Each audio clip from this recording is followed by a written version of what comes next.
Mom, about Christmas. Hannah's parents are coming to stay with us. It's family only. We'll catch up in the new year. I stared at the text message on my phone, the blue light washing over my face in the darkness of my bedroom. 9:47 p.m. on December 10th. Not even a phone call. Just 12 words that felt like a door slamming in my face. Family only. I read it again slower this time, as if the words might rearrange themselves into something that made sense. As if they might somehow explain how I, who had given birth to Sean 38 years ago, who had held him through chickenpox and heartbreak and law school anxiety attacks, could suddenly not qualify as family. My hands trembled as I set the phone down on Richard's side of the bed. 5 years now since he'd been gone, and I still couldn't bring myself to sleep in the middle. The sheets on his side were pulled tight hospital corners, the way he'd learned in the Navy, the way I still made them every morning out of habit or devotion, or maybe just the fear of forgetting.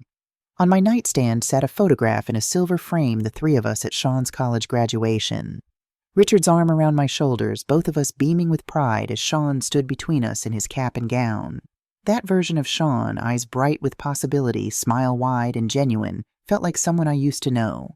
Someone who had slowly been replaced by a stranger wearing my son's face. I picked up my phone again. My arthritis made my thumb hesitate over the call button, not from pain, but from something worse.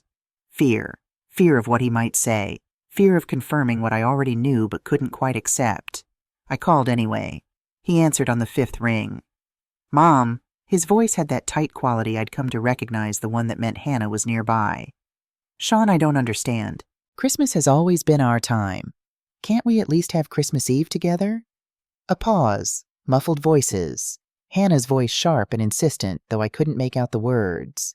When Sean spoke again, his tone had changed harder, almost hostile in a way that made my chest ache. Mom, you need to accept that things are different now. I have a wife.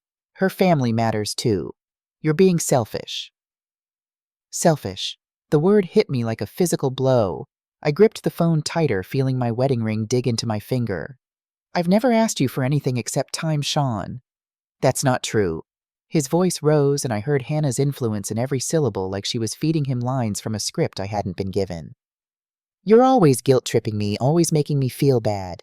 Hannah says you're manipulative, and honestly, I'm starting to see it. My heart pounded in my chest. The woman who had raised him, who had worked double shifts as a school principal to afford his private tutors, who had co-signed loans and given money and asked for nothing in return, manipulative. David, that's not fair. We don't want you there for Christmas, Mom. The words came out flat, rehearsed. We need space. We just need you to back off. The line went dead. I stood there in my kitchen. I'd walked there without realizing it, the phone still pressed to my ear. Around me, the Christmas decorations I'd already put up mocked me with their cheerfulness. The little wooden ornaments Sean had made in elementary school, painted with careful 8-year-old hands. The stocking with his name embroidered in red thread hung on the mantel since he was born. The framed photo of the three of us taken 20 Christmases ago when life still made sense. I nodded to myself in the empty room, a silent acknowledgement of a truth I could no longer deny. I had lost my son. But as I stood there surrounded by the ghosts of happier Decembers, something else began to crystallize in my mind. Something cold and clear and sharp as winter ice. They had underestimated me. I didn't sleep that night. How could I? Instead, I sat at Richard's old desk in the study, the mahogany one we'd bought at an estate sale 30 years ago, its surface scarred with coffee rings and love, and pulled out my financial records. If I was going to be treated like a transaction, then perhaps it was time to view this relationship through the same lens.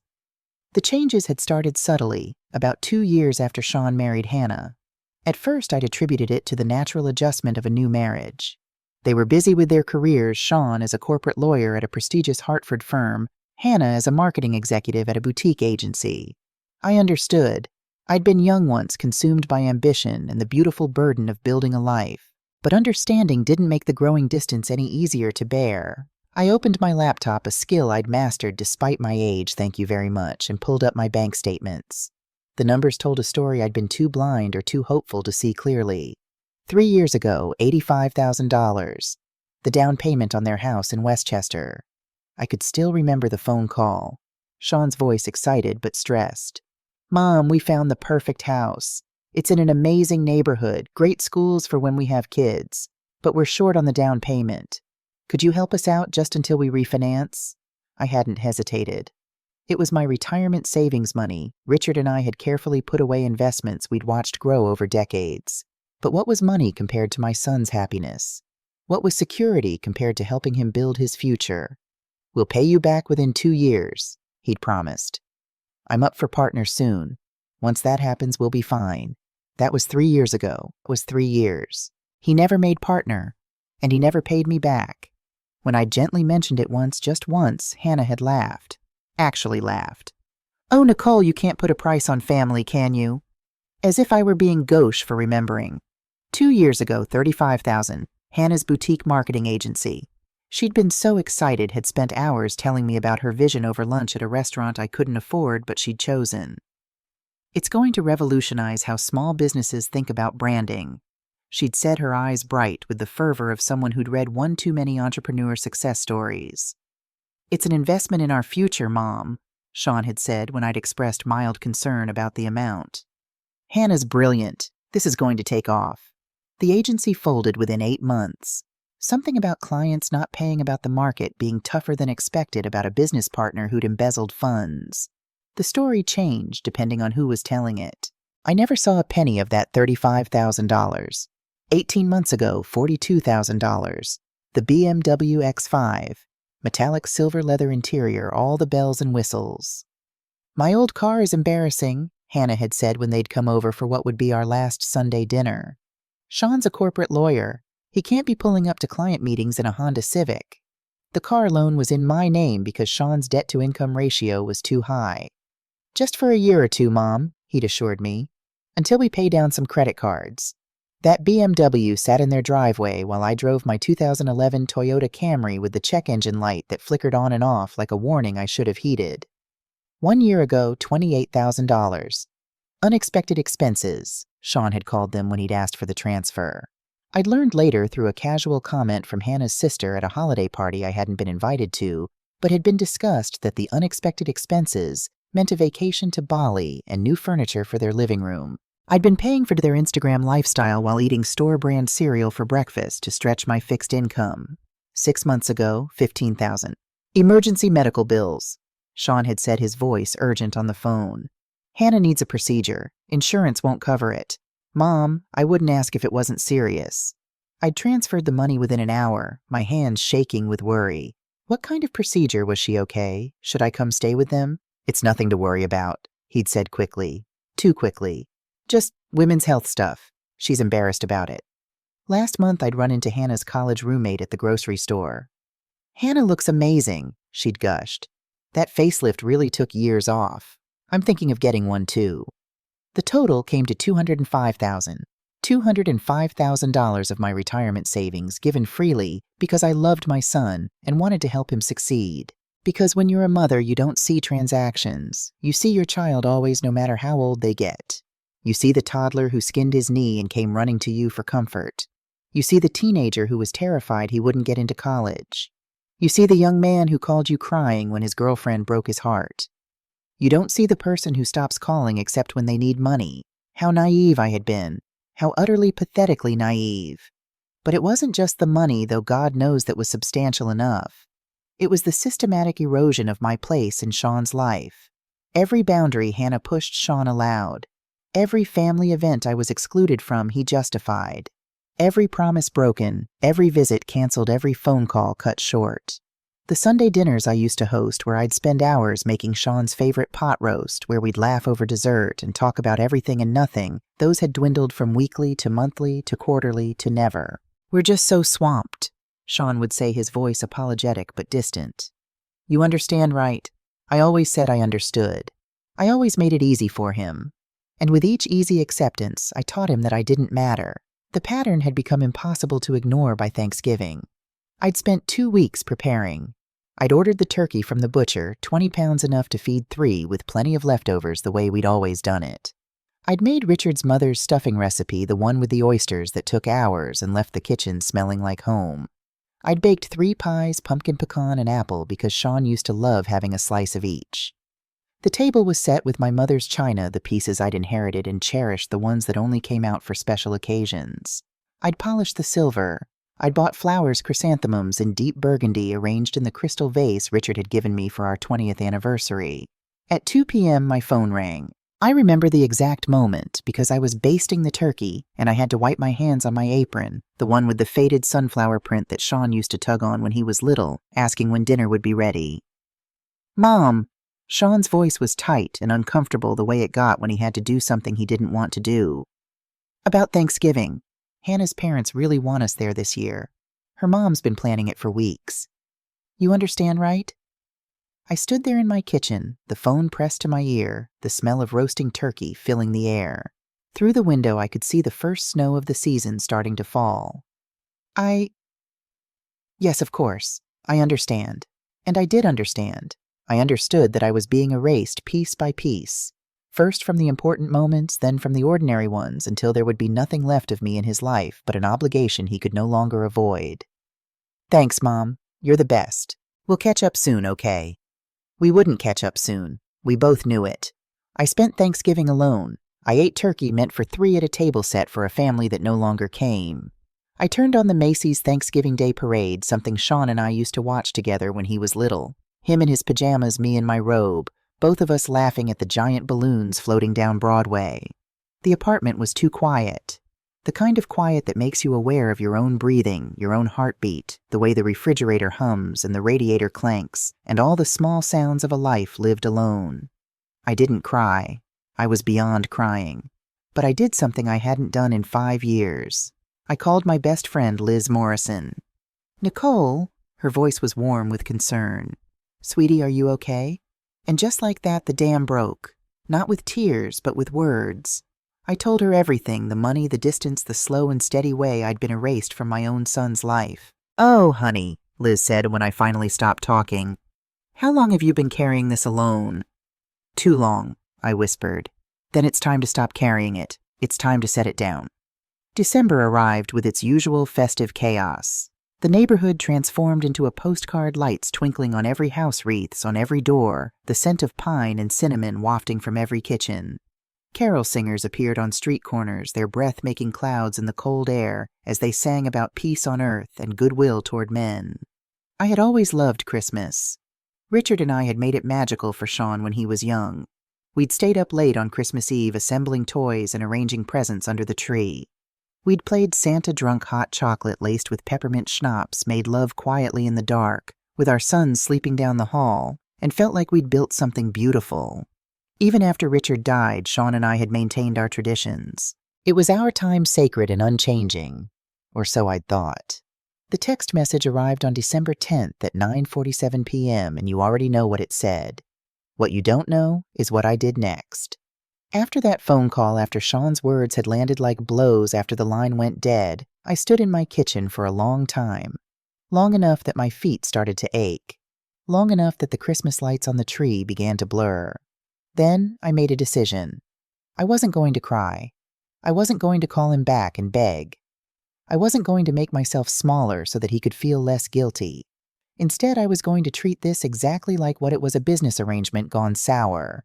I didn't sleep that night, but instead of tossing and turning, I sat at Richard's old desk and got to work.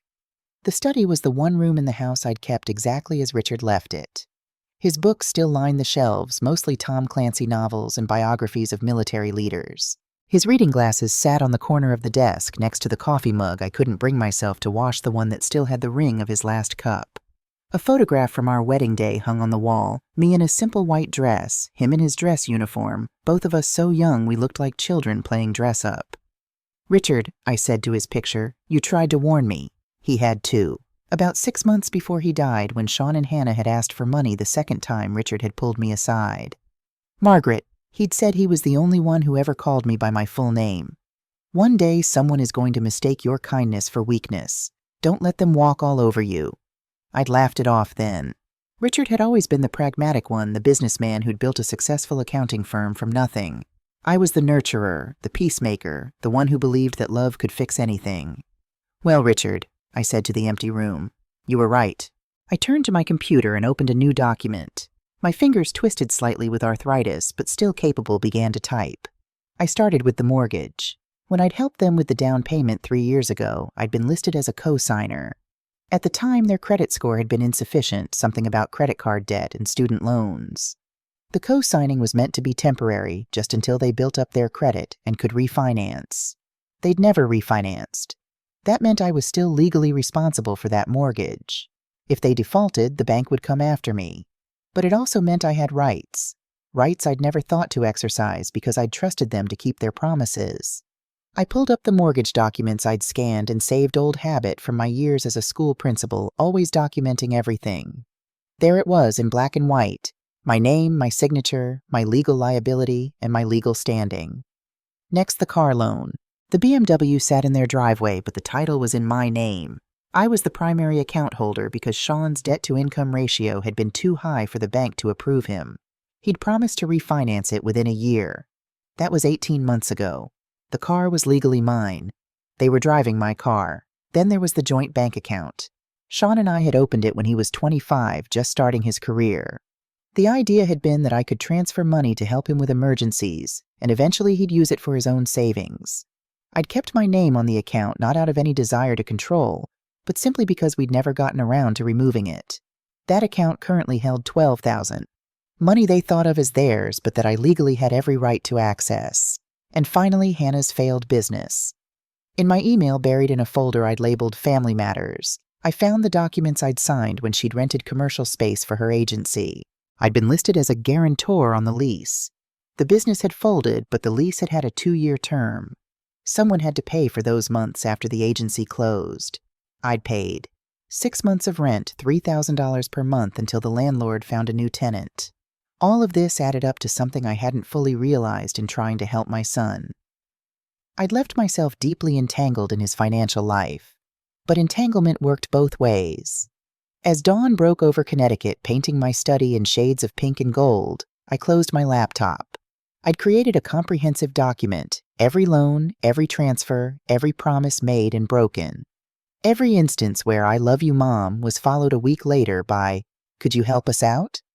My plan was forming cold and precise. I wasn't going to beg for their love. I wasn't going to plead for a place at their Christmas table. I wasn't going to accept being erased from my son's life as if I were nothing more than an inconvenient obligation. If they wanted to treat me like a business transaction, I would respond in kind. I opened a new document and began to type my years as a school principal, lending structure to my thoughts. I'd spent 3 decades managing budgets, navigating conflicts, dealing with entitled parents who thought rules didn't apply to their children. This was no different. This was simply a problem that required a solution. Step 1. Document everything. Done. Step 2. Understand my legal position. I needed to know exactly what rights I had. Step 3. Take action. Decisive, irreversible action. The clock on the wall showed 6:27 a.m. when I finally closed my laptop. The winter dawn was still hours from being fully bright, but I felt more awake than I had in months. Purpose, I realized, was its own kind of energy. Twist number 1, the legal leverage. By 9:00 a.m., I'd already made my first call. Gerald Hutchkins had been our family attorney for 20 years. He'd handled Richard's estate with sensitivity and precision, had drafted. My will had helped us navigate various property matters over the years. He was thorough, discreet, and most importantly, he knew my family's history. "Nicole Patterson for Mr. Hutchkins," I told his secretary, my voice steady despite my racing heart. "One moment, Mrs. Patterson." Classical music played Vivaldi, I thought, while I waited. I stood at my kitchen window watching a cardinal perch on the bird feeder Richard had built. It pecked at the seeds, bright red against the white snow, utterly focused on its simple task. "Nicole." Gerald's voice was warm with familiarity when he came on the line. "This is a surprise. What can I do for you?" "I need to discuss some financial matters, Gerald. Urgently. Can you see me today?" There must have been something in my tone, something that spoke of resolve rather than crisis, because he didn't hesitate. "Come in at 11. I'll clear my schedule." Gerald's office in downtown Hartford was exactly as I remembered it. Located on the 3rd floor of a historic building, it had tall windows that overlooked Bushnell Park, mahogany furniture that had probably been there since the firm's founding in the 1950s, and walls lined with law books that looked more decorative than functional in the age of digital research. Gerald himself was in his early 70s with silver hair carefully combed back and sharp blue eyes that missed nothing. He'd been Richard's best friend in college, had been the best man at our wedding, and had held my hand at Richard's funeral when Sean had been too wrapped up in his own grief to notice mine. He stood when I entered, coming around his desk to grip both my hands in his. "You look tired." He observed, his eyes scanning my face with concern. "I haven't slept," I admitted, setting my folder of documents on his desk. "Gerald, I need to know what legal recourse I have regarding loans I made to my son and daughter-in-law."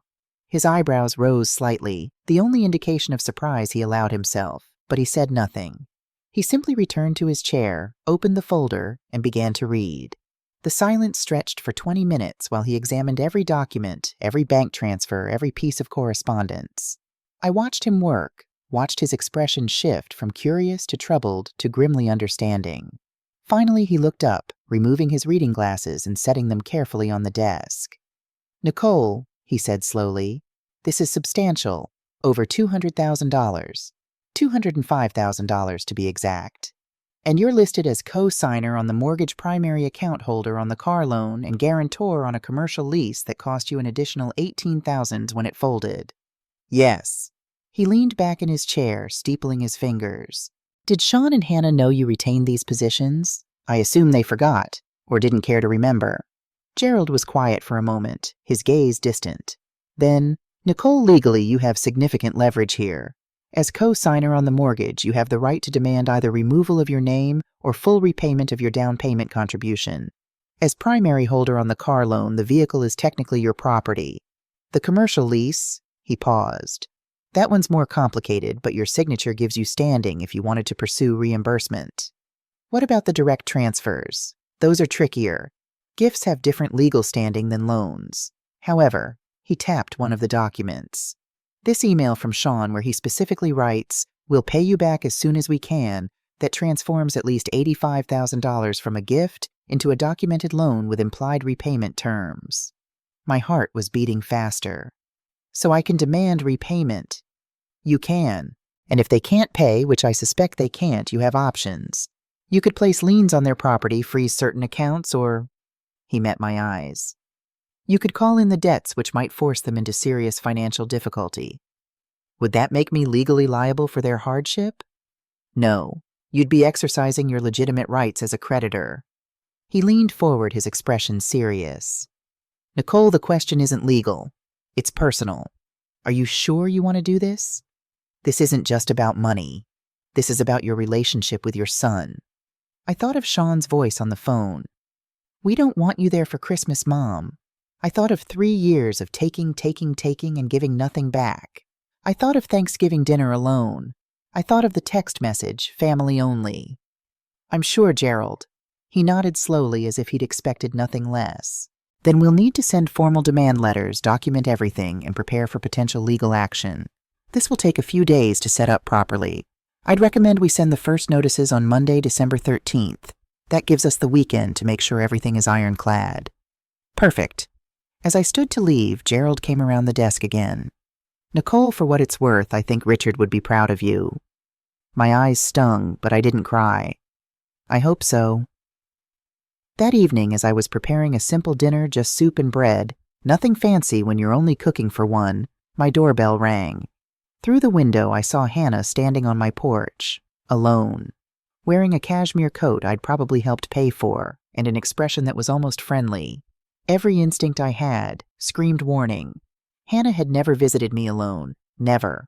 Every visit had been with Sean, and even those had become increasingly rare, increasingly brief.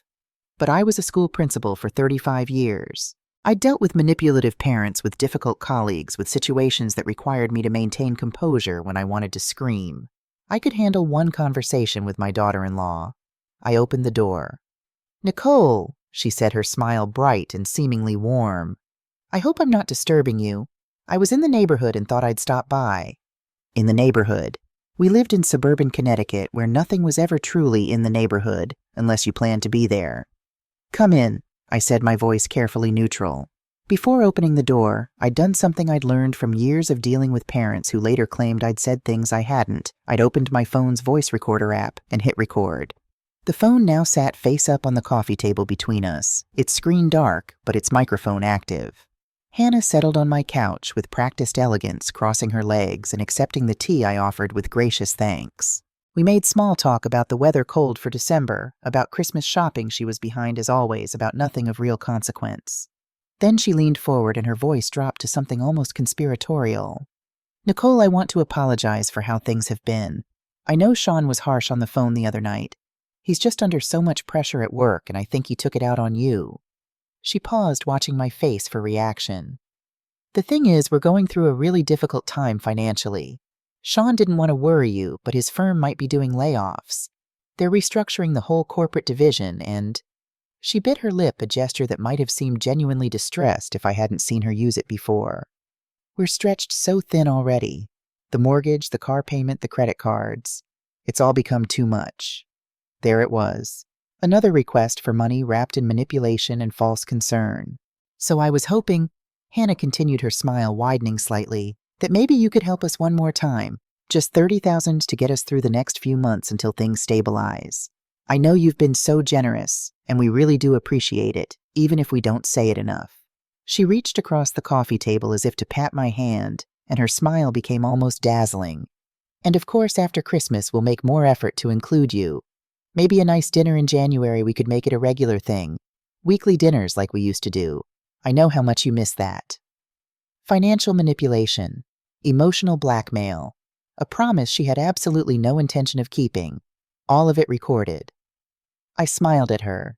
It was a smile I'd perfected over 35 years of dealing with people who underestimated me, a smile that gave nothing away while seeing everything. "Jessica, that's such a thoughtful visit. Let me think about it, all right? $30,000 is a significant amount." "Of course," she said, quickly standing. "Take your time. I know you'll do what's right for family." I walked her to the door, accepted her air kiss beside my cheek, and watched her drive away in the BMW I'd helped pay for. Only when her taillights disappeared down the street did I stop the recording and save it with shaking hands. She had no idea what was coming. End of Act 1. On Monday morning, December 13th, Gerald's office would send the demand letters, and the game would truly begin. But that Saturday evening, as I sat in my living room with a cup of tea growing cold in my hands, I allowed myself one moment of doubt, one moment of wondering if I was doing the right thing. Then I remembered the text message, family only.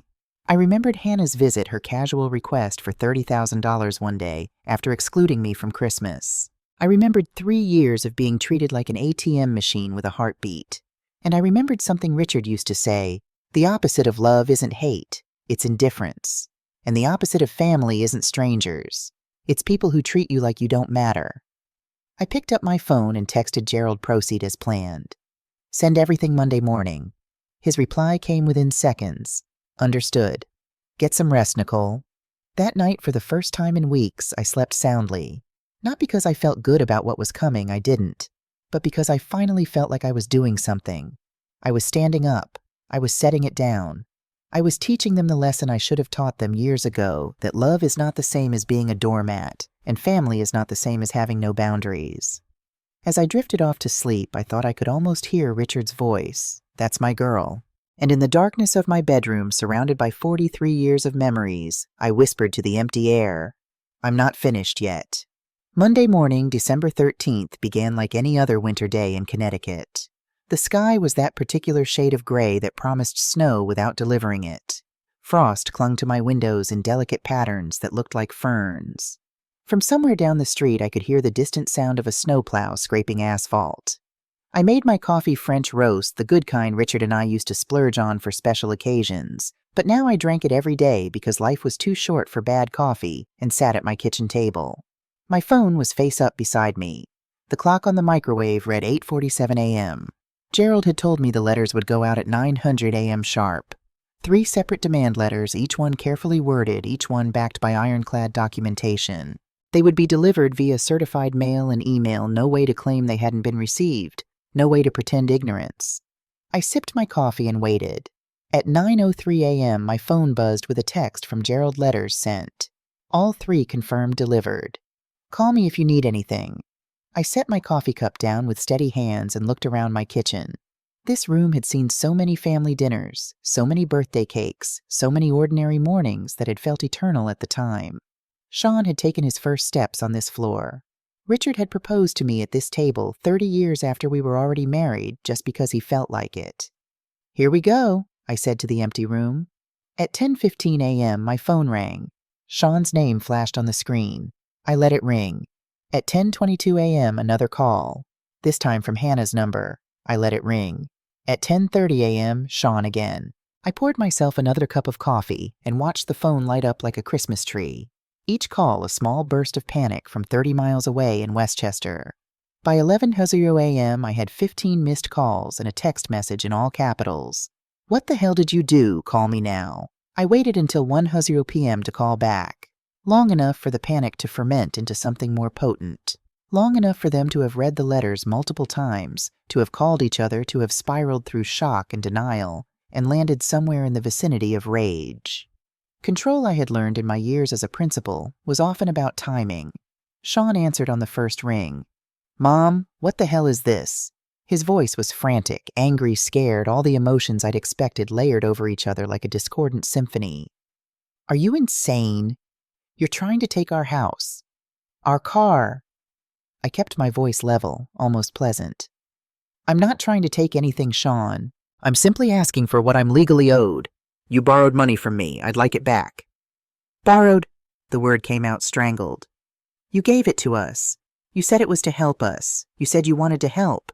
And it was, but you promised to pay me back. Do you remember that email, Sean? We'll pay you back as soon as we can." My attorney certainly remembers it. Would you like me to forward it to you again? Silence. The kind that crackles with all the things someone wants to say but can't find words for. "You went to a lawyer," he finally said, his voice dropping to something that sounded almost like disbelief. "You actually went to a lawyer. Against your own son." "I went to a lawyer to protect my financial interests after being excluded from your life and treated like an ATM machine for 3 years. There's a difference." "This is Hannah's doing, isn't it?" His voice turned venomous, and I could hear the echo of conversations they must have been having all morning. "She always said you were controlling. She always said you used money to manipulate people. I defended you, but now I see she was right." I felt something cold settle in my chest. Not anger, something colder than that. Something like clarity. "Hannah," I said, my voice cutting through his tirade, "came to my house 2 days ago asking for another $30,000. 2 days after you told me I wasn't wanted at Christmas. After 3 years of taking my money without a single payment back. So please, Sean, do tell me more about who's manipulative." I heard a choking sound on the other end of the line. Then Hannah's voice in the background, sharp and angry, though I couldn't make out the words. The phone went muffled as they argued. I could hear raised voices, could imagine them in that house I'd helped buy, standing in that kitchen, with the marble countertops they'd bragged about on Instagram, fighting about me like I was the problem. When Sean came back on the line, his tone had changed. Harder, more desperate, and underneath it all, something that sounded like a threat. "You do this and you'll never see us again. Never. When we have children, if we have children, you'll never meet your grandchildren. You'll die alone, Mom. Is that what you want, to die alone and bitter with no one at your funeral?" The words should have hurt. A month ago, they would have devastated me. They would have sent me into a spiral of guilt and self-recrimination, would have made me question everything, would have had me calling Gerald within the hour to call the whole thing off. But that was before Thanksgiving dinner alone. Before the text message. Before Hannah's visit. Before I'd spent a sleepless night realizing exactly how I'd been used. If your love was conditional on my money, Sean, then I never really had you anyway. The letters stand. You have 30 days to respond. I hung up. My hands were shaking. I set the phone down and gripped the edge of the kitchen counter, my knuckles white against the granite. Richard and I had picked out 15 years ago. My heart was racing. My breath came short. But underneath the adrenaline, underneath the shock of what I'd just done, was something else. Something that felt almost like freedom. Within an hour, they were at my door. I heard the car first, that BMW, the one that was legally mine, pulling into my driveway with a crunch of gravel. Through the living room window, I watched them both get out. Sean in his expensive suit, the charcoal gray one he wore for important meetings. Hannah in a cream-colored coat that probably cost more than my monthly grocery budget. Their faces were flushed with anger and something I hadn't expected to see, genuine fear. The doorbell rang. Once, twice, 3 times in rapid succession. I stayed in my kitchen sitting at the table with my now cold coffee and didn't move. "Mom?" Sean's voice muffled through the door. "Mom, open the door. We need to talk about this. This is insane." More ringing, more knocking. Then Hannah's voice shriller than Sean's, with none of her usual cultivated pleasantness. "Nicole, you can't do this. This is elder abuse. We'll call the police. We'll tell everyone what kind of person you really are." I took a sip of my coffee. It was bitter now, cold and bitter, but I drank it anyway. Their voices rose. Through the door I could hear them escalating from pleading to demanding to threatening. "We'll fight you on this," Hannah shouted. "We'll get a lawyer, a good lawyer. We'll prove you're mentally incompetent. This is financial abuse." Sean pounded on the door hard enough that I worried about the frame. "Mom, please, just open the door. We can talk about this like adults." Like adults. As if I were the one being childish. As if demanding repayment of $205,000 was somehow immature, but taking it without any intention of paying it back was perfectly reasonable. They stayed for 20 minutes. 20 minutes of ringing, knocking, shouting. Their voices grew more desperate, their threats more wild. Hannah threatened to go to the police, to the bank, to the press. Sean threatened to sue me for harassment, for emotional distress, for defamation. Finally, blessedly, I heard their footsteps retreating, the car doors slamming, the engine starting, the sound of my BMW pulling out of my driveway. Only then did I allow my composure to crack. My hands were shaking so badly I couldn't hold my coffee cup. My heart was racing. Despite my careful planning, despite my resolve, the confrontation had shaken me more than I wanted to admit. These were people I had loved, people I had trusted, and they had come to my home not to apologize, not to make amends, but to intimidate me into submission. I pulled out my phone with trembling fingers and texted Liz. They came to the house. "Can you come over?" Her response was immediate. "On my way." Liz Morrison had been my best friend for 37 years. We'd met when we were both young teachers, both pregnant with our first children, both terrified and excited about the future. She'd held my hand when Sean was born. I'd held hers when her daughter Emma came 2 months later. We'd raised our children together, had navigated the school system together, had supported each other through promotions and disappointments, and the thousand small dramas of working mothers trying to do it all. When Richard died, she'd been the one who'd shown up every day for a month, bringing food and forcing me to eat it, sitting with me in silence when I couldn't bear conversation. She lived 15 minutes away, but she made it in 10. I opened the door to find her standing there in her winter coat, her gray hair pulled back in a practical ponytail, her face creased with concern. She took one look at me and wrapped me in a hug so tight I could barely breathe. "Oh, honey," she said, and just like that, I started crying. Not the gentle tears of sadness, but the ugly crying of someone who's been holding it together for too long.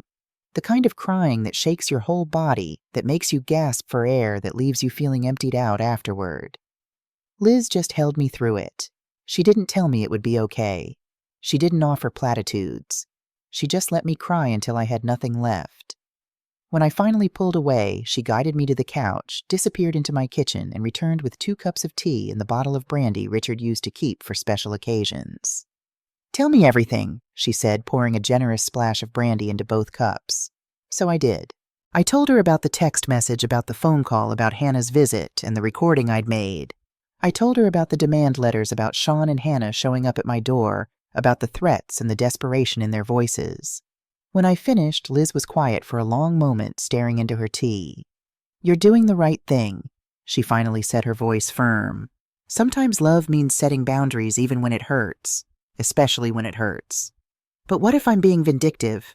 The question had been haunting me since I'd first met with Gerald. "What if I'm just a bitter old woman who—" "Stop." Liz's voice was sharp enough to cut through my spiral.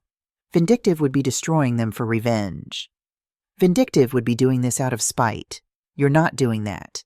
You're simply protecting yourself from being exploited. There's a difference." She reached across and gripped my hand.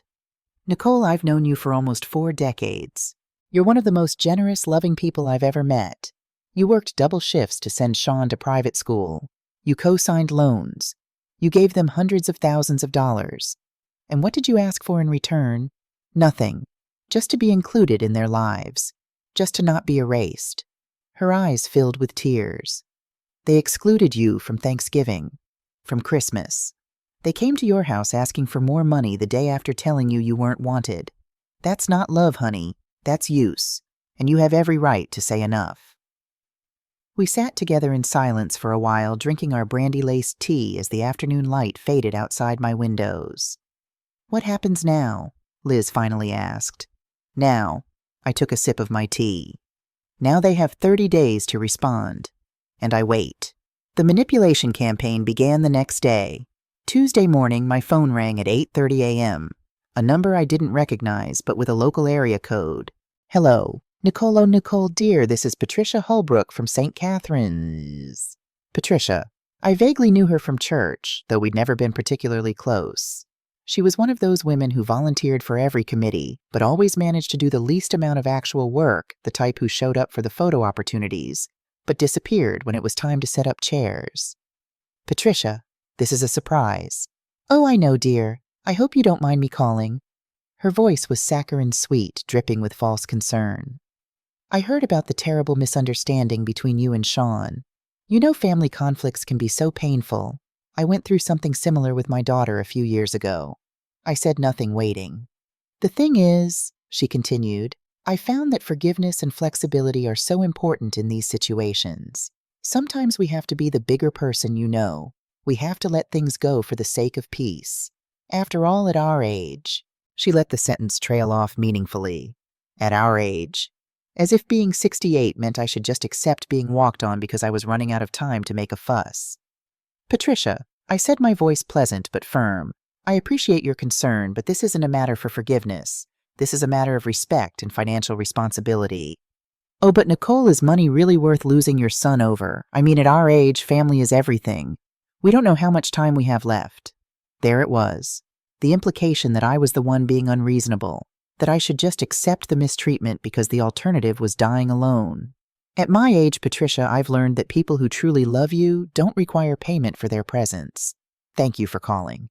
I hung up before she could respond. By Wednesday, I'd received similar calls from 2 other church acquaintances I barely knew, one of Richard's former colleagues and somehow impossibly one of the secretaries from the school where I used to work. The pattern was obvious. Sean and Hannah were calling in favors using their social network to pressure me into backing down. Each caller had the same general script: express concern, talk about forgiveness, mention my age and mortality, suggest that I was destroying the family over money. None of them mentioned the $205,000. None of them asked if maybe, just maybe, Sean and Hannah bore some responsibility for the situation. On Thursday, I received an email that made me laugh despite myself. The sender claimed to be a family financial counselor, offering free mediation services for family financial disputes. The email was professional-looking with a logo and everything. But when I forwarded it to Gerald, he did a quick trace on the IP address. It originated from Westchester County, specifically from the vicinity of Sean and Hannah's address. They'd created a fake counseling service to try to get me to mediate. Sloppy, Gerald said when he called me back. And potentially fraudulent. Do you want me to know? I interrupted. Let them flail. I'm not responding to any of it. Friday brought a new escalation: handwritten letters delivered by mail. The first was from Hannah's mother, Martha. I'd met her exactly twice, once at Sean and Hannah's wedding, once at a stilted dinner where she'd spent the entire evening talking about her country club and her charity work. She'd made it clear she thought Hannah had married down. The letter was written on expensive stationery, cream-colored, watermarked, the kind you ordered from a specialty shop. The handwriting was elegant, practiced the writing of someone who'd learned proper penmanship in finishing school. Dear Nicole, Jessica has told me about your recent actions, and I must say I'm quite shocked. In our family, we believe that family comes first always. Money is simply money, it comes and goes. But family is forever. Surely you don't want to drive your only son away over something so trivial as financial matters. When you're older and alone, you'll regret this decision. Jessica tells me you've already lost your husband. It seems cruel to lose your son as well, especially when you could prevent it simply by being more understanding. I do hope you'll reconsider before it's too late. Warmest regards, Martha Mitchell. The passive aggression was almost impressive. The mention of Richard, the implication that I'd lost him, as if it were somehow my fault, the suggestion that being understanding meant letting myself be used, it was a masterclass in emotional manipulation. The second letter was from Sean. I recognized his handwriting immediately, the same careful printing he'd used since elementary school, when a teacher had told him his cursive was messy. Mom, I'm sorry for how I spoke to you on the phone. You raised me better than that. I've been under incredible stress, and Hannah and I have been struggling in ways I haven't told you about. The firm isn't just doing layoffs, my position is on the line. We're behind on the mortgage. Hannah's been having panic attacks. We're barely holding it together. Can we please meet and talk? Just the two of us like old times. I miss you. I miss Dad. I miss who we used to be before everything got so complicated. Please give me a chance to make this right. Love, Sean. My hands trembled as I read it. This was the son I remembered, vulnerable, honest, reaching out. For a moment, just a moment, I felt my resolve waver. Maybe I'd been too harsh. Maybe. Then I saw the postscript at the bottom. P.S. If you could pause the legal action for just a few weeks while we figure things out, I promise we'll work something out that's fair for everyone. And there it was. The real agenda beneath the emotional appeal. The manipulation wrapped in vulnerability. The attempt to make me lower my guard while they figured out how to escape the consequences of their choices. I set the letter aside carefully, refusing to let the tears come. The third letter was from Hannah, and it was the most honest thing she'd ever written to me. Nicole, I don't know what game you think you're playing, but you will lose. David is successful, connected, and well-respected in his field. You're a retired school principal living alone in a house that's too big for you. Who do you think people will believe? Who do you think will have sympathy? The struggling young couple trying to build a life, or the bitter old woman trying to control her son with money? Stop this now before you embarrass yourself further, because once we fight back, it's going to get ugly. And trust me, you don't want that. H. I actually laughed when I read it. A short, sharp bark of laughter that echoed in my empty house. Hannah had finally dropped the mask entirely. No more sweet smiles and false promises. No more "we appreciate you so much," followed by requests for money. Just pure, undiluted threat. She thought I was afraid of ugly. She thought I'd back down if she just pushed hard enough. She had no idea who she was dealing with. I'd spent 35 years as a school principal. I'd dealt with parents who threatened lawsuits. I'd dealt with teachers who tried to intimidate me. I'd dealt with school board members who thought they could push me around. I'd dealt with worse than Hannah Mitchell Patterson, and I was still standing.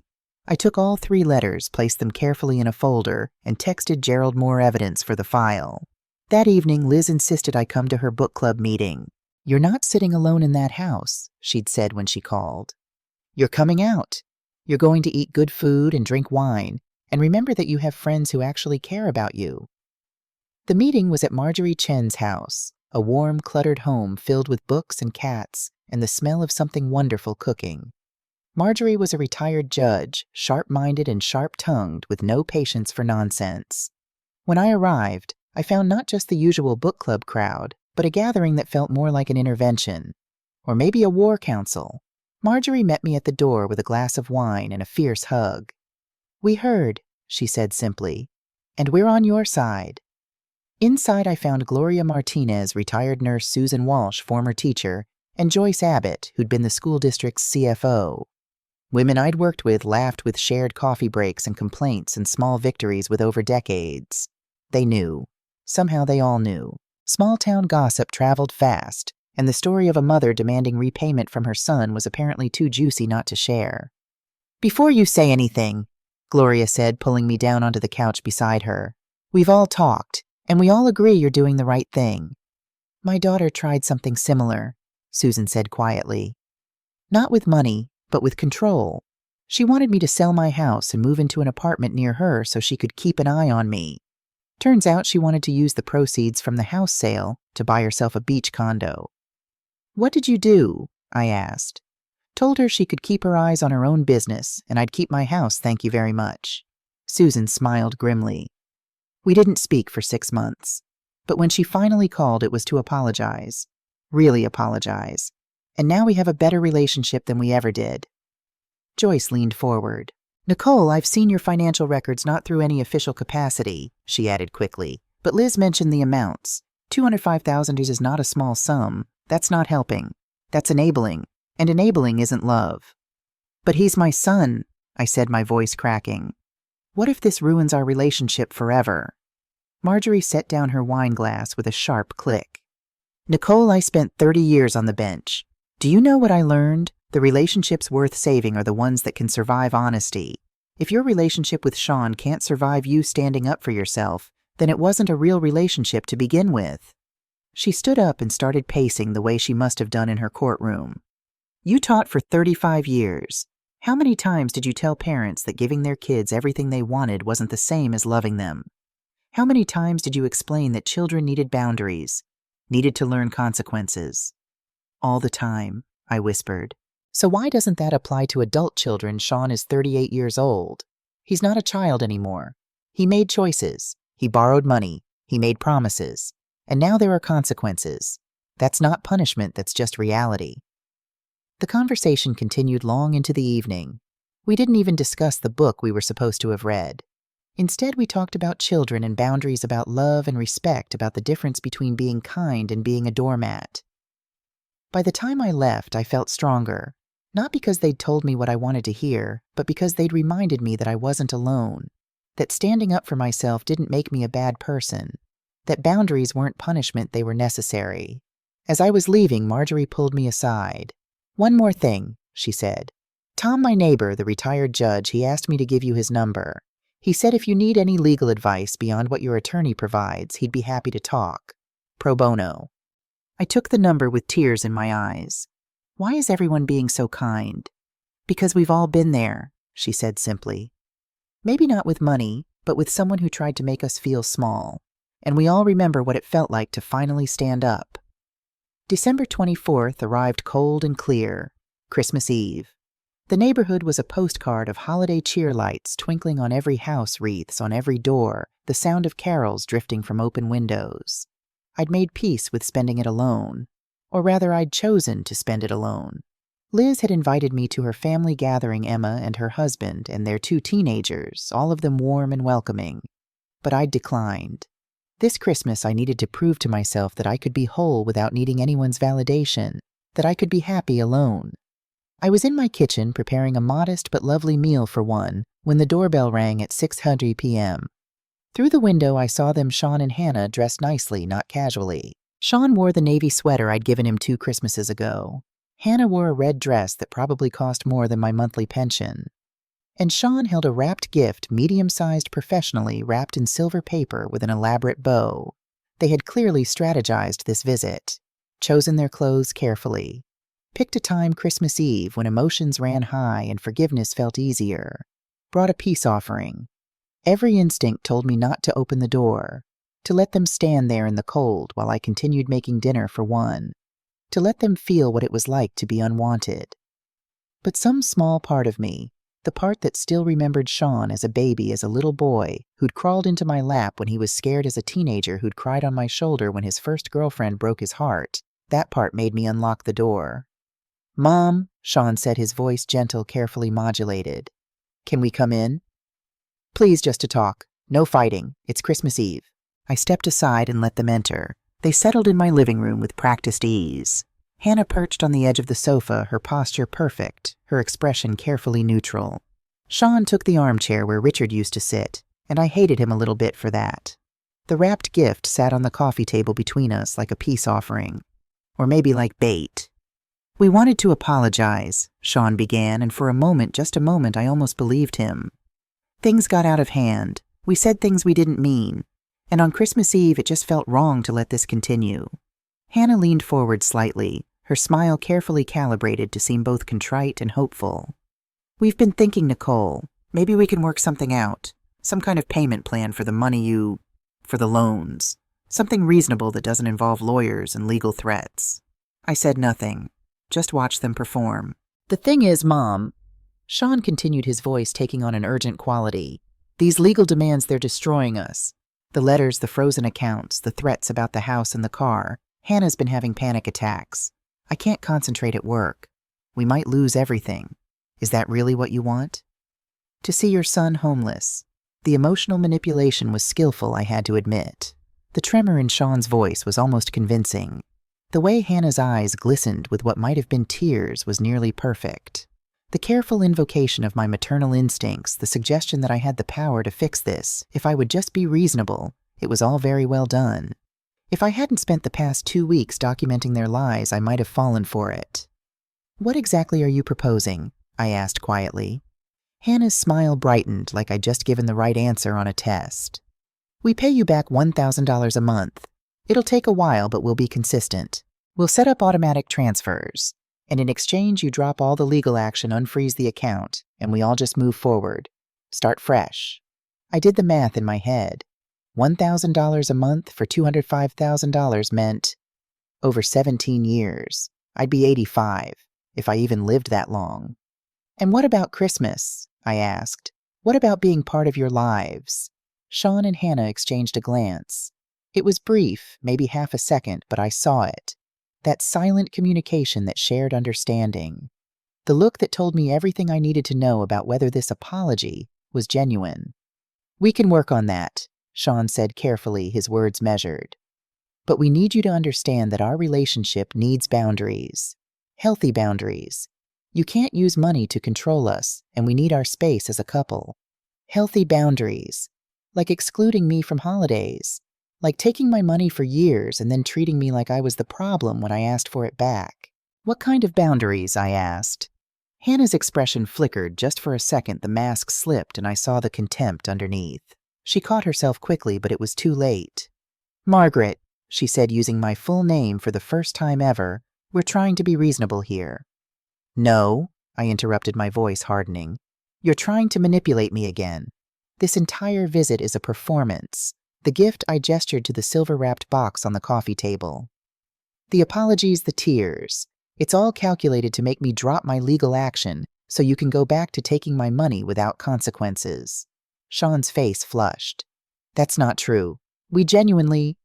Then answer me this. I leaned forward, holding his gaze. If I drop the legal action right now, if I agree to your payment plan and unfreeze the accounts, will I be invited to Christmas dinner tomorrow?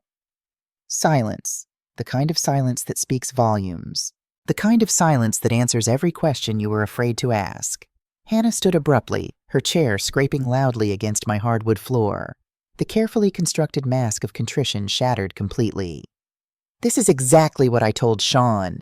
Her voice was shrill, all pretense of civility abandoned. You can't be reasoned with. You're not interested in family, you're interested in punishment. Sean reached for her arm. Hannah, please. She shook him off, her eyes blazing as she turned on me. You're a bitter, lonely old woman who uses money to manipulate people because it's the only power you have left. You're trying to destroy us. Take our home, our car, our security, all because your feelings were hurt. Hannah, stop! Sean stood, his face pale. But Hannah was beyond stopping. She stood there in my living room in the home where I'd raised my son, wearing the expensive dress bought with God knows whose money, and her final card came out like a weapon. And you know what makes this even more disgusting? Her voice cracked with emotion. Real emotion this time, not the calculated performance from earlier. I'm pregnant. Time stopped. The word hung in the air between us like something physical, something that changed the molecular composition of the room. That's right, Hannah continued, tears streaming down her face now, whether from anger or genuine emotion I couldn't tell. We were going to tell you at Christmas. We had it all planned, dinner, the announcement letting you know you were going to be a grandmother. But now... She laughed, a harsh, bitter sound. Now our child will grow up never knowing their grandmother. Because you chose money over family. How does that feel, Nicole? Knowing you're destroying your own grandchild's future, that you'll never hold your grandchild, never see their first steps, never... Hannah? Sean's voice was sharp, almost panicked. He looked shocked. Genuinely shocked, and something about his expression told me this wasn't part of their plan. But I was barely listening to him. My mind was reeling, my heart was pounding, my entire world had just tilted on its axis. A grandchild. Everything I'd ever wanted. My legacy, my second chance. The possibility of watching a new life grow up with all the wisdom I'd gained, and none of the mistakes I'd made with Sean. For a moment, one terrible, beautiful moment, I felt my resolve crumbling. Because what was money compared to this? What were principles compared to holding my grandchild? What was self-respect compared to being part of this miraculous new beginning? Then I looked at Hannah's face, really looked at it, and I saw the calculation beneath the tears. The way her eyes darted to Sean to gauge his reaction. The way she stood with one hand protectively over her stomach, a gesture so theatrical it could have been in a soap opera. I'd been a school principal for 35 years. I'd seen hundreds, maybe thousands of parents lie to me. I knew what manipulation looked like. And more than that, I knew what truth looked like. "You're lying," I said quietly. Hannah's face went sheet white. "What, you're lying?" I repeated, my voice stronger now. "If you were really pregnant, you would have led with that. You would have told Sean first privately and made it a special moment. You wouldn't have saved it as a weapon to use against me." I stood up, my legs steadier than I expected. "And if you really found out last week the way Sean's expression suggests, then you've known for a week, which means you kept it from me while disinviting me from Christmas. That tells me everything I need to know about whether you ever intended to include me in this child's life." Sean's face had gone from shocked to confused to something that looked almost like realization. He turned to Hannah, and I saw doubt in his eyes for the first time. "Hannah," he said slowly, "when did you take the test?" What does it matter when?" "When?" His voice was harder now. "Last week, like I said." "Which day last week?" "Sean, this isn't—" "Which day?" The silence that followed was deafening. I walked to my front door and opened it. Cold air rushed in, bringing with it the smell of snow and pine, and the sound of carol singers somewhere down the street singing about peace on earth. "Get out of my house," I said quietly. "Nicole, you can't—" Hannah started. "Get out." The force of my voice surprised even me. It echoed through the house, bouncing off walls that had seen 30 years of family dinners and birthday parties and quiet evenings with Richard. Hannah grabbed her purse and stormed out, her heels clicking sharply on my front steps.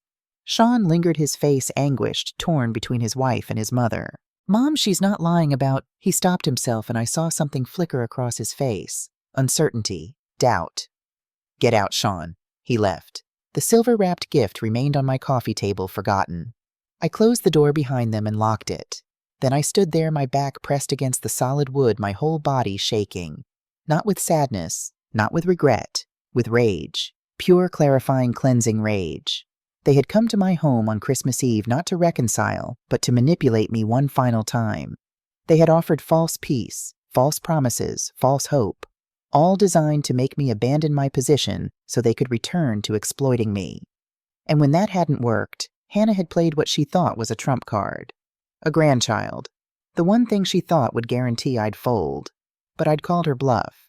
And even if I was wrong, even if she really was pregnant the way they'd used it, weaponized it, it turned it into a tool for manipulation, told me everything I needed to know.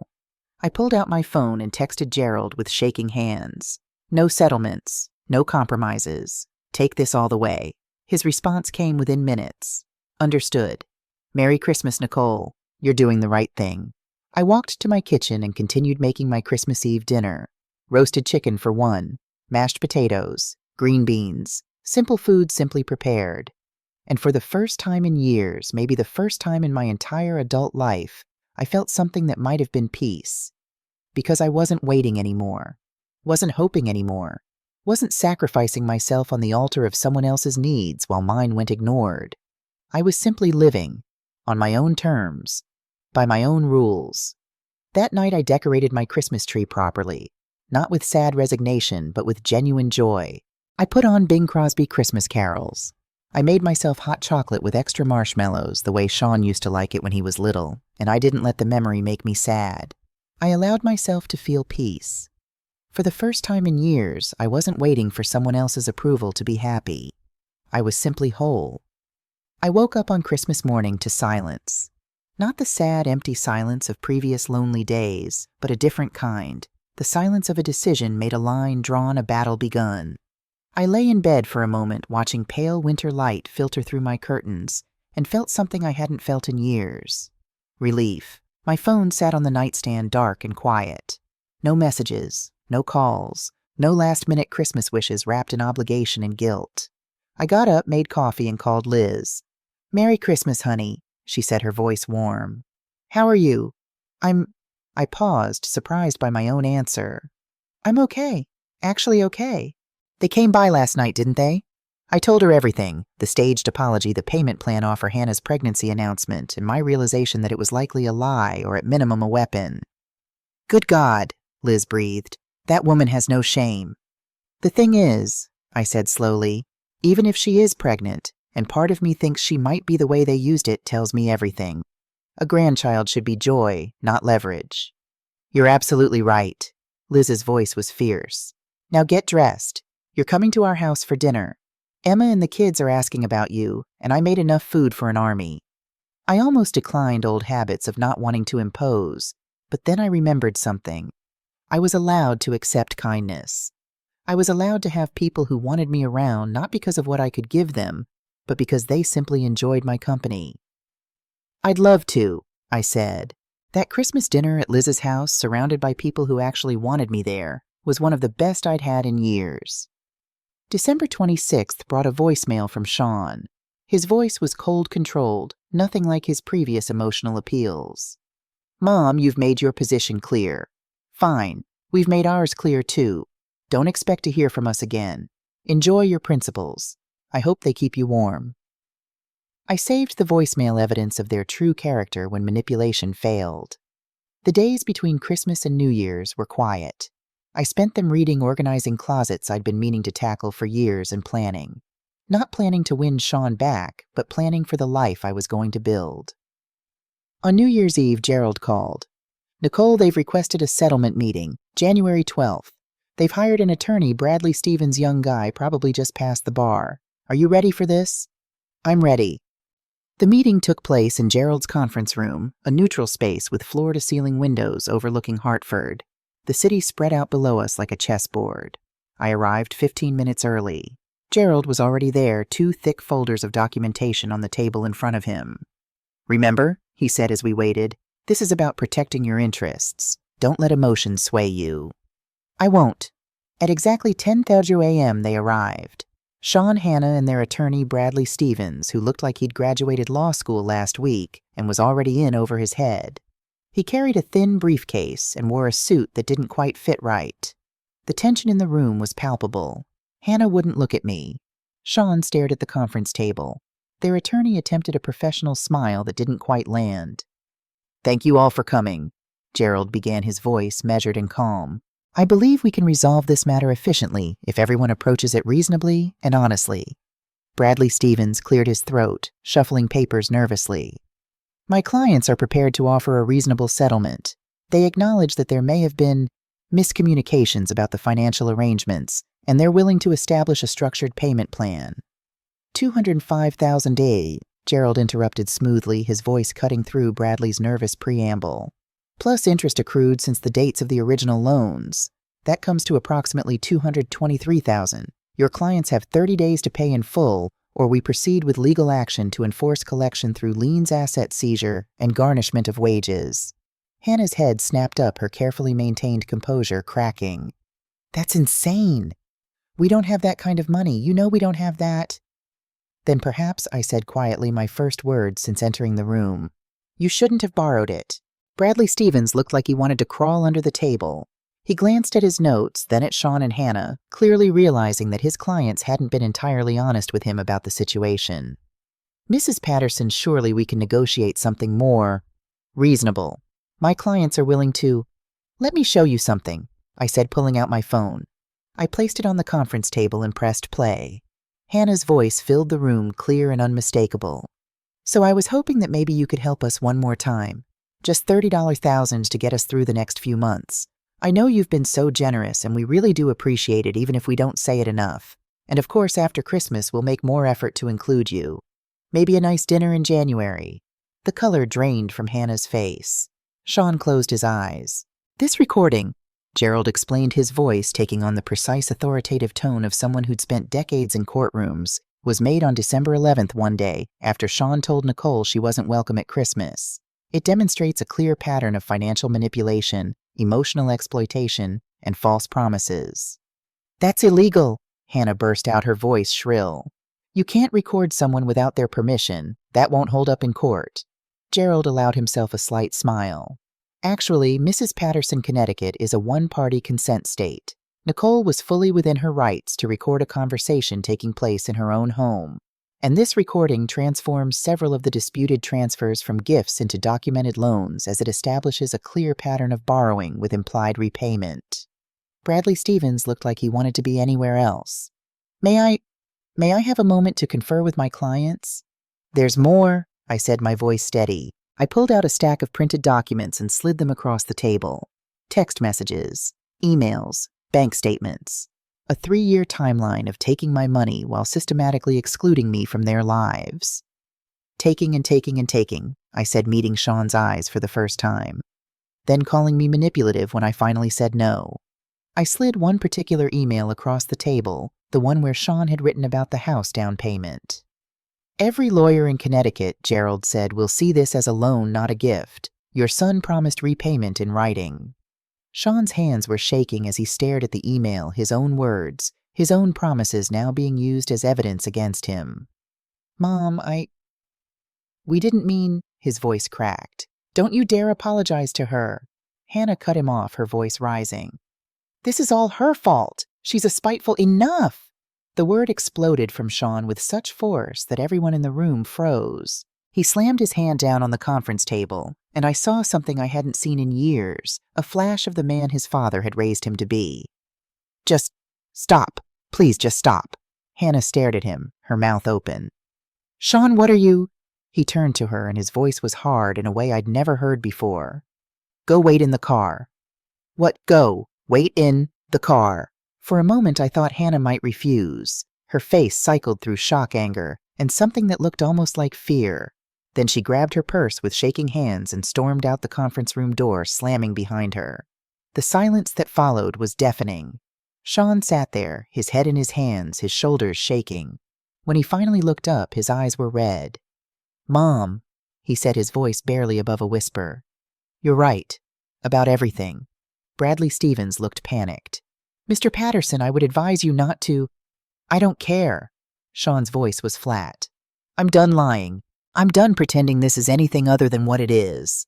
He turned to me, and I saw my son really saw him for the first time in years. The money, the exclusion, the manipulation. He choked on the words. I've been so weak. You raised me better than this. Dad would be ashamed of me. Tears were running down his face now, and despite everything, my heart ached. We'll surrender the car today, he said. We'll figure out the rest. I won't fight you anymore.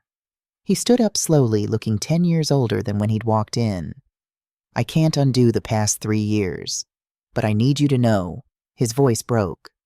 I see it now. I see everything. What I became. What I let happen.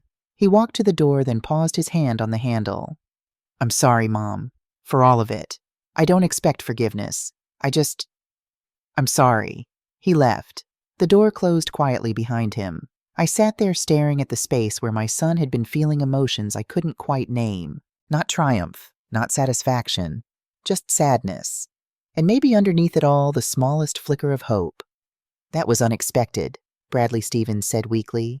Gerald was watching me carefully. Nicole, that doesn't change anything. I said, though my voice wasn't quite as steady as I wanted it to be. The settlement terms stand. But even as I said it, I knew something had shifted. Not enough to change my course, but enough to crack open a door I'd thought was permanently closed. By January 30th, the settlement was finalized.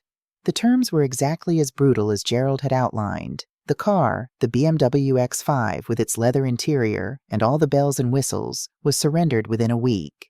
Gerald arranged for it to be sold through a dealer specializing in luxury vehicles. The sale netted $39,500, which was deposited directly into my account. The house refinancing took longer. Sean and Hannah had to take a cash-out refinance at a terrible interest rate. Their credit scores had taken hits over the years from all the debt they'd accumulated, and their debt-to-income ratio made banks nervous. But they managed to scrape together $85,000 to repay the down payment I'd provided and remove my name from the mortgage. The remaining balance, approximately $96,000 after the car sale and mortgage repayment, was structured as a formal loan with market-rate interest secured by liens on their property and future earnings. The payment schedule was aggressive, $2,500 per month for the next 48 months. Miss a single payment and the entire balance became due immediately, at which point I could pursue collection through wage garnishment or property seizure. Gerald had been masterful. Every clause was airtight. Every protection was in place. There were no loopholes, no escape hatches, no room for negotiation. The first payment is due February 15th, Gerald told me when the papers were signed. After that, the 15th of every month. By early February, I had recovered $124,500 of my original $205,000. The rest would come slowly, but it would come. Every single penny. Through mutual acquaintances, not because I asked, but because small-town Connecticut gossip traveled at the speed of light, I learned about the impact. Hannah had taken a second job. Something in retail at the mall, working evenings and weekends. The woman who'd once bragged about her executive position, who'd posted carefully curated Instagram photos of her boss babe lifestyle, was now folding sweaters at Macy's. Sean was working 60-hour weeks, not because of ambition or passion for his work, but because they desperately needed every dollar. He'd given up his gym membership, stopped going to the expensive lunches with colleagues, started bringing sad-looking sandwiches from home. The house in Westchester, that symbol of their success, their pride and joy, had become their prison. Too expensive to maintain, impossible to sell without taking a massive loss that would still leave them owing me money. Their social life had evaporated. No more weekend trips to the Hamptons. No more dinner parties with Hannah's carefully selected friends. No more Instagram posts of exotic vacations or expensive restaurants. They were trapped on a treadmill of their own making, and the only way off was through. In mid-February, I received an anonymous envelope in my mail. No return address. Just my name and address printed on a white label, and inside a USB drive, and a handwritten note on plain paper. Mrs. Patterson, I thought you should know who you're really dealing with. Your son deserves better. A concerned colleague. My hands trembled as I inserted the USB drive into my laptop. Part of me didn't want to know what was on it. Part of me was terrified of what I might find. The folder contained photographs. Dozens of them spanning what looked like the past 6 months based on the timestamps. Hannah with a man who wasn't Sean. At restaurants, I recognized expensive ones in Manhattan. At hotels, the kind with discreet entrances and rooms by the hour. Getting into a car together. His hand on her back, her face turned up toward his, both of them laughing. The man looked to be in his 50s, silver-haired, well-dressed, confident. There was something familiar about him, and after a moment I realized why I'd met him once briefly at a firm event. Robert Miller, Sean's senior partner. The same Robert Miller who Hannah had mentioned in passing, Sean's mentor, she'd called him. Such a brilliant lawyer. My stomach turned. There were more photos, timestamps from late July, August, September, continuing through December. During the months when they'd been taking my money. During the months when they'd been excluding me from family events. During Thanksgiving. During the weeks leading up to Christmas. While Sean had been working himself to exhaustion trying to maintain their lifestyle, Hannah had been... I closed the laptop before I could see more. For a long moment I sat there in my study, Richard's photograph on the wall watching me, and faced a terrible question. What did I do with this information I called Gerald? Legally, he said after I explained, this is irrelevant to the debt collection. Their marital issues don't affect their obligation to repay you. Morally, he paused. That's your decision. I called Liz next. Oh, honey, she breathed. That poor boy. But Nicole is at your place to tell him. I don't know, I admitted. Part of me wants to send these straight to him, to show him what she is. But part of you still loves your son and doesn't want to hurt him more than you already have. Liz finished gently. Yes. We sat in silence on the phone for a moment. What would Richard do? Liz finally asked. I thought about my husband, pragmatic, straightforward Richard who'd never been able to stomach dishonesty. He'd tell him, I said quietly. He'd say that the truth hurts less than living a lie. That night I made copies of everything on the USB drive. I put the originals in a sealed envelope with a simple note. Sean, I received this anonymously. I debated whether to tell you, but your father would have wanted you to know the truth. What you do with this information is up to you. Mom, I sent it to his office address, not their home. Let him open it in private. Let him process it away from Hannah's influence. Then I waited. As winter melted into spring, I discovered something remarkable. I was happier alone than I had been while waiting for crumbs of affection from people who didn't value me. The first thing I did was redecorate. I hired an interior designer, a young woman named Sophie, who listened to what I wanted and didn't try to talk me into age-appropriate neutrals. By March, my home had been transformed. Rich blues and emerald greens replaced the safe beiges and creams. The dining room, that space that had held so many disappointing family dinners, became a bright studio where I set up an easel and started taking watercolor painting classes. Something I'd always wanted to do. Something I'd put off for decades because there was always someone else's dream to fund someone else's need to meet. I traveled. In April, Liz and I took a 2-week trip to Portugal. We ate pastéis de nata in Lisbon cafes, wandered through Porto's bookshops, and laughed until our sides hurt at nothing and everything. "You're glowing," Liz told me one evening as we watched the sunset over the Douro River. "I haven't seen you this alive in years." I forgot what it felt like, I admitted. To just be. To not be waiting for someone to need me. In May, I joined a group tour to Morocco.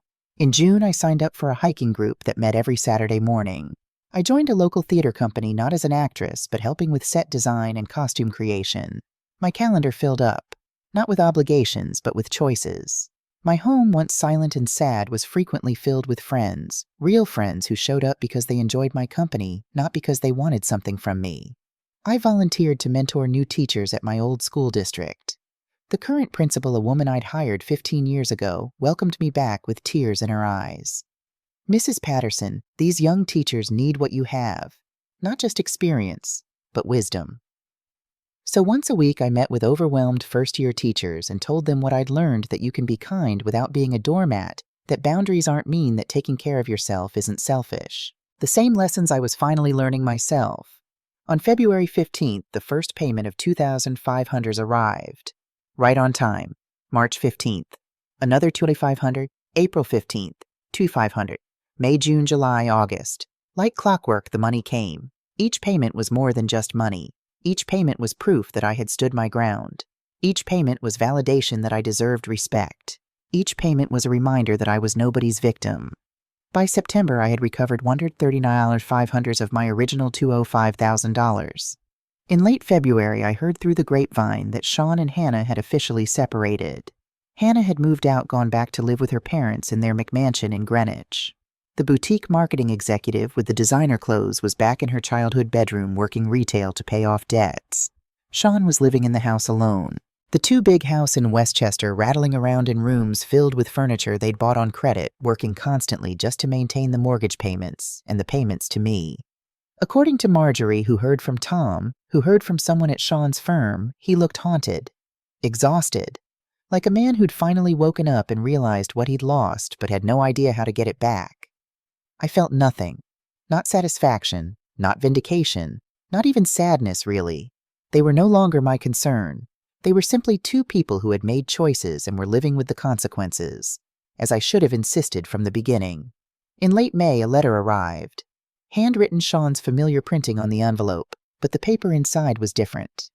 Cheap notebook paper, the kind you buy at CVS, not the expensive stationery Hannah had always insisted on. I almost didn't open it, almost threw it away unread. But something, maybe curiosity, maybe hope, made me unfold it. "Mom, I don't expect forgiveness. I'm writing this because my therapist suggested it might help me process what happened. Not because I think you'll care. You were right about everything. Hannah and I took advantage of you. We justified it by telling ourselves you were wealthy, you were retired, you wouldn't miss the money. We convinced ourselves we deserved your help because we were family, because you loved us. The truth is, we became entitled. We stopped seeing you as a person and started seeing you as a resource, a problem solver, an ATM machine, like you said. And when you stopped being useful, when you started having needs of your own, we discarded you. I discovered some things about Hannah, things that explain a lot but excuse nothing. The pregnancy she claimed at Christmas, she lied. There was no pregnancy, just desperation. But there was an affair with my senior partner for months. While I was working 60-hour weeks to pay our bills to pay you back, she was, "It doesn't matter now. We're getting divorced." She's claiming I neglected her emotionally, that I chose my mother over her. The irony would be funny if it didn't hurt so much. What matters is this. You taught me the most important lesson of my life, even though it took losing you to learn it. Respect isn't optional. Love isn't transactional. Consequences are real. I don't know if I can ever repair what I broke. Not just with you, but with myself. I look in the mirror and don't recognize the person I became. Weak, entitled, willing to sacrifice the woman who raised me for the comfort of not having to stand up to my wife. Dad would be ashamed of me. I'm ashamed of me. I'm not writing this to ask for forgiveness or to stop the payments. I deserve every consequence I'm facing. I'm writing because you deserve to know that I see it now. All of it. And I'm sorry. I'm so sorry. Your son, if I can still call myself that, Sean? I read it twice. Then I folded it carefully and placed it in the drawer of Richard's desk, next to the old letters from when Sean was at summer camp, when his biggest worry was whether he'd caught enough frogs. I didn't respond. Some lessons need to be learned in silence. Some apologies need to sit unanswered while the person who made them figures out who they want to be. But I did save it, and that meant something, even if I wasn't ready to examine what. On a warm evening in late June, 6 months after Christmas, my doorbell rang at 7:30 p.m. I'd been in my garden Richard had built raised beds years ago, and I'd finally started using them, planting tomatoes and herbs and zinnias that blazed orange and pink in the summer sun. Through the window, I saw Sean standing on my porch. He'd lost weight. His face was thinner with new lines around his eyes that made him look older than 38. He was wearing jeans and a plain t-shirt, not his usual expensive work clothes. And he was holding a small box, not wrapped, just a simple wooden box the size of his palm. Every instinct told me not to open the door. I'd built a good life in these past 6 months. A peaceful life. Why risk it? But something, maybe that letter, maybe the way he looked so lost standing there, maybe just the memory of the boy he used to be, made me unlock the door. "Mom!" His voice cracked on the word. "I know I have no right to be here. I won't stay.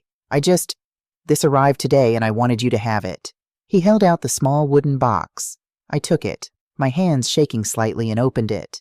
Inside, nestled in tissue paper, was Richard's watch. The vintage Omega he'd worn every day, the one with the leather band worn soft from decades of wear. The one Sean had told me he'd lost 2 years ago while traveling for work. "I pawned it," Sean said, his voice barely above a whisper. 2 years ago. To cover a credit card bill I didn't want Hannah to see. "I told you I lost it because I was ashamed. Because I knew what it meant to you. What it meant to Dad." Tears were streaming down his face now. "It took me 4 months of saving from my paychecks to buy it back. Every extra dollar I had. I wanted you to have it. I wanted—" He swallowed hard. "I wanted to give back something that mattered." I stood there holding Richard's watch, feeling its familiar weight in my palm. The crystal was scratched from all those years on my husband's wrist. The leather band still held his shape. "I'm not asking for forgiveness," Sean continued. "I'm not asking to fix things. I just wanted you to know that I'm trying. To be better. To be the man you and Dad raised me to be." He turned to leave. "Sean." He stopped his back to me, his shoulders tense. "Would you—" I took a breath. "Would you like to come in? I just made coffee." He turned slowly, disbelief written across his face. "You don't have to—" "Just coffee," I said firmly. "Nothing is fixed. Nothing is forgiven yet. But it's a start." He nodded, tears still streaming down his face, and followed me inside. We sat at my kitchen table, the same table where he'd done his homework as a boy, where he'd told me about his first day of law school, where so many ordinary moments of our life had unfolded. I poured 2 cups of coffee. We sat in silence for a moment. "The payments," Sean finally said as he said. "They'll keep coming, every month on time. It's the least I can do." "I know. And I'm not asking to be part of your life again. I understand if you can't—" "Sean," I set down my coffee cup. "I'm not ready to go back to how things were. I don't know if we ever can. But maybe—" I paused, choosing my words carefully. "Maybe we can start something new. Something with boundaries. Something honest." "I'd like that," he whispered. We talked for an hour. Not about the money, not about Hannah, not about the past 3 years. Just small things. His work, my watercolor classes, the tomatoes in my garden, the book he was reading. When he left, I stood at the door and watched him walk to his car, an older Honda Civic, now not the BMW. He looked back once, raised his hand in a small wave, and drove away. I closed the door and leaned against it, Richard's watch still clutched in my hand. This wasn't forgiveness. Not yet. Maybe not ever, not completely. But it was a door cracked open. A possibility. And that was enough for now. My house was full of light and laughter. Not the sad, desperate fullness of trying to recreate something that was gone, but genuine warmth. Genuine joy. Liz was there with Emma and her family. Marjorie and Gloria from book club. Susan from my teaching days. Tom, the retired judge from next door, who'd become a good friend over the past year. And Sean. He arrived early, as he had every other Sunday for the past 6 months, and helped me set up. He'd lost the entitled edge, the assumption that the world owed him something. He worked more reasonable hours, now had changed firms, taken a position that paid less, but gave him his life back. He paid his $2,500 every month without fail. Never late, never with excuses. We saw each other every other Sunday. Our relationship was rebuilding cautiously, carefully. Like learning to walk after an injury, tentative steps, always aware that another fall was possible. The divorce from Hannah had been finalized in August. She'd tried to claim he owed her alimony, but the prenup they'd signed at my insistence years ago had protected him. She was living in Florida now, according to social media, working for some startup and pretending the past had never happened.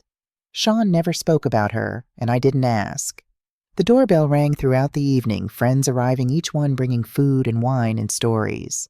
My home, once so quiet, rang with conversation and laughter. At one point, Liz pulled me aside in the kitchen. "You did it," she said, squeezing my hand. "You got your life back."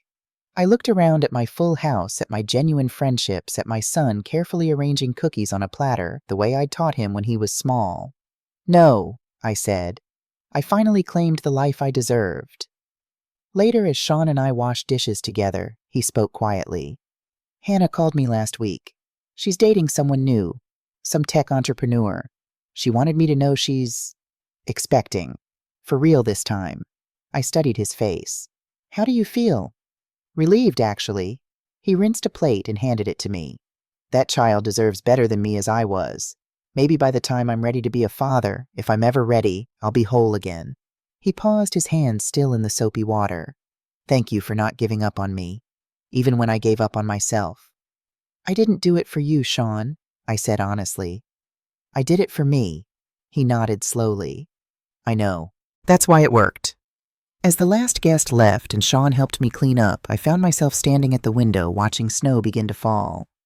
Richard's watch was on my wrist. I wore it every day now, a reminder of the man who'd loved me, who'd tried to warn me, who'd wanted me to be strong. My phone buzzed. A text from Sean, who'd just gotten home. "Thank you for tonight. For everything. See you next Sunday." I smiled and typed back, "See you Sunday." Then I stood in my beautiful, peaceful home, the home I'd reclaimed, the life I'd rebuilt, and spoke to the empty air, to Richard's memory, to the woman I'd become. "I'm not finished yet," I said. And in the reflection of the darkened window, I could almost see him smile back. Because dignity isn't something you ask for. It's something you claim. And I had finally claimed mine.